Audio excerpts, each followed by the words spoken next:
Kamusta mga kamarites, kachismisan, kachika, at kababuyan? Charot! Kamusta mga ka-vibes? Magandang araw sa inyong lahat. Ako nga pala si Maria Ligaya. For short, Maligaya.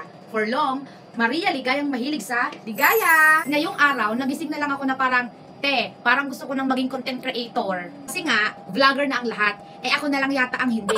Eh mapapahuli ba naman ako? Aso nga, may Facebook na eh. So heto na nga. Welcome sa unang episode ng napakagandang mini-series na pinamagatang Piggy Dreams, From Wala to Babuyan Queen! Wow! Topic natin today ay medyo mabango-bango. O baka medyo maamoy-amoy. Depende ko saan katatayo. Oo mga beshi, mag-aalaga ako ng baboy. Kasi gusto ko na rin yumaman. Dahil sabi nga nila, kung ayaw mo matulad sa baboy, alagaan mo na lang sila. Charot! Pero seryoso, baka ito na ang simula ng aking tagumpay. O kung hindi man, at least may content. Diba? Content is life. Alam nyo ba, zero experience talaga ako sa ganitong hanap buhay.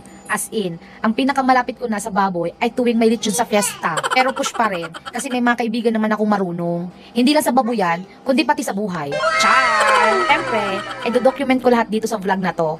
Para kahit sumablay ako, at least may ambag akong paandar. Yung tipong kahit malugi tayo, may likes pa rin. Pero sana hindi malugi, no? Lord, is that you? Kaya abangan nyo kung paano ako maghahanda ng kulungan, maghahanap ng suppliers, magpapakain ng mga baboy na parang beauty queen. Kain na, Miss Baboy 2025.